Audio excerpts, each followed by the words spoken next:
welcome back to my YouTube channel. Paul Peters here again to continue on through the Bible. You've probably been wondering where I've been the past few days. Well, I have some exciting news. My wife gave birth to our son last Tuesday, April 9th. It was our first child, so I just took off several days just to get acclimated to the new dad life. So just a little tiny break.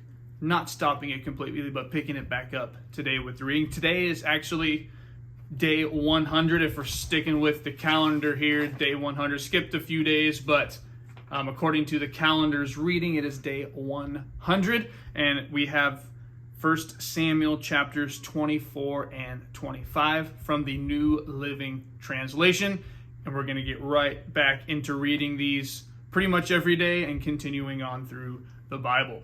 Before I start reading, though, make sure you are subscribed if you aren't already, and that you click that bell icon so you can get notifications as I am getting back into reading and uploading these videos.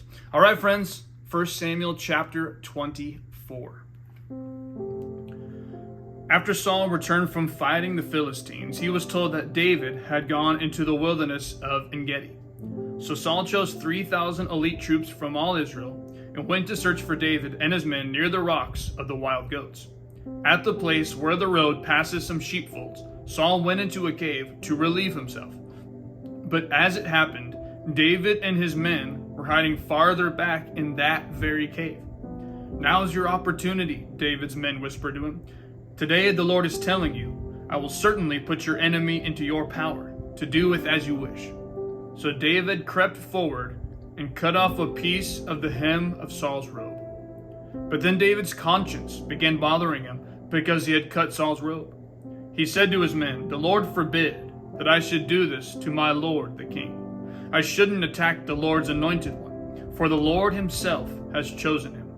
So David restrained his men and did not let them kill Saul. After Saul had left the cave and gone on his way, David came out and shouted after him, "My lord the king." And when Saul looked around, David bowed low before him. Then he shouted to Saul, "Why do you listen to the people who say I am trying to harm you? This very day you can see with your own eyes it isn't true. For the Lord placed you at my mercy back there in the cave. Some of my men told me to kill you, but I spared you. For I said I will never harm the king. He is the Lord's anointed one. Look, my father, at what I have in my hand. It is a piece of the hem of your robe. I cut it off, but I didn't kill you. This proves that I am not trying to harm you, and that I have not sinned against you, even though you have been hunting for me to kill me. May the Lord judge between us. Perhaps the Lord will punish you for what you are trying to do to me, but I will never harm you. As the old proverb says, from evil people come evil deeds. So you can be sure I will never harm you. Who is the king of Israel trying to catch anyway? Should he spend his time chasing one who is as worthless as a dead dog or a single flea? May the Lord therefore judge which of us is right and punish the guilty one. He is my advocate, and he will rescue me from your power." When David had finished speaking, Saul called back, "Is that really you, my son David?" Then he began to cry, and he said to David, "You are a better man than I am. For you have repaid me good for evil. Yes, you have been amazingly kind to me today. For when the Lord put me in a place where you could have killed me, you didn't do it. Who else would let his enemy get away when he had him in his power? May the Lord reward you well for the kindness you have shown me today. And now I realize that you are surely going to be king, and that the rule of Israel will flourish under your rule. Now swear to me by the Lord that when that happens, you will not kill my family and destroy my line of descendants." So David promised this to Saul with an oath. Then Saul went home, but David and his men went back to their stronghold. 1 Samuel chapter 25. Now Samuel died, and all Israel gathered for his funeral. They buried him at his house in Ramah. Then David moved down to the wilderness of Maon. There was a wealthy man from Maon who owned property near the town of Carmel. He had 3,000 sheep and 1,000 goats, and it was sheep shearing time. This man's name was Nabal, and his wife Abigail was a sensible and beautiful woman. But Nabal, a descendant of Caleb, was crude and mean in all his dealings. When David heard that Nabal was shearing his sheep, he sent 10 of his young men to Carmel with this message for Nabal: "Peace and prosperity to you, your family, and everything you own. I am told that it is sheep shearing time. While your shepherds stayed among us near Carmel, we never harmed them, and nothing was ever stolen from them. Ask your own men, and they will tell you this is true.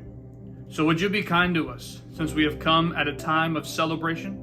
Please share any provisions you might have on hand with us and with your friend David." David's young man gave this message to Nabal in David's name, and they waited for a reply. "Who is this fellow David?" Nabal sneered to the young men. "Who does this son of Jesse think he is? There are lots of servants these days who run away from their masters. Should I take my bread and my water and my meat that I slaughtered from my shears and give it to a band of outlaws who come from who knows where?" So David's young men returned and told them what Nabal had said. "Get your swords," was David's reply as he strapped on his own. Then 400 men started off with David, and 200 remained behind to guard their equipment. Meanwhile, one of Nabal's servants went to Abigail and told her, "David sent messengers from the wilderness to greet our master, but he screamed insults at them. These men have been very good to us, and we never suffered any harm from them.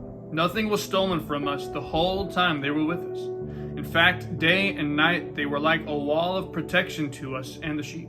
You need to know this and figure out what to do, for there is going to be trouble for our master and his whole family. He's so ill-tempered that no one can even talk to him." Abigail wasted no time. She quickly gathered 200 loaves of bread, 2 wineskins full of wine, 5 sheep that had been slaughtered, nearly a bushel of roasted grain, 100 clusters of raisins, and 200 fig cakes. She packed them on donkeys and said to her servants, "Go on ahead. I will follow you shortly." But she didn't tell her husband Nabal what she was doing. As she was riding her donkey into a mountain ravine, she saw David and his men coming toward her. David had just been saying, "A lot of good I did to help this fellow. We protected his flocks in the wilderness, and nothing he owned was lost or stolen. But he has repaid me evil for good. May God strike me and kill me if even one man of his household is still alive tomorrow morning." When Abigail saw David, she quickly got off her donkey and bowed low before him. She fell at his feet and said, "I accept all blame in this matter, my lord. Please listen to what I have to say. I know Nabal is a wicked and ill-tempered man. Please don't pay attention to him. He is a fool, just as his name suggests. But I never even saw the young men you sent. Now, my lord, as surely as the Lord lives, and you yourself live, since the Lord has kept you from murdering and taking vengeance into your own hands, let all your enemies and those who try to harm you be as cursed as Nabal is. And here is a present that I, your servant, have brought to you and your young men. Please forgive me if I have offended you in any way. The Lord will surely reward you with a lasting dynasty, for you are fighting the Lord's battles, and you have not done wrong throughout your entire life.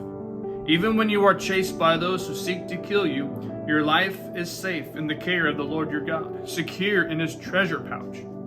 But the lives of your enemies will disappear like stones shot from a sling. When the Lord has done all he promised and has made you leader of Israel, don't let this be a blemish on your record. Then your conscience won't have to bear the staggering burden of needless bloodshed and vengeance. And when the Lord has done these great things for you, please remember me, your servant."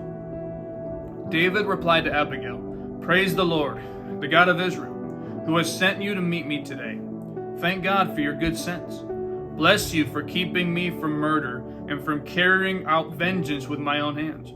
For I swear by the Lord, the God of Israel, who has kept me from hurting you, that if you had not hurried out to meet me, not one of Nabal's men would still be alive tomorrow morning." Then David accepted her present and told her, "Return home in peace.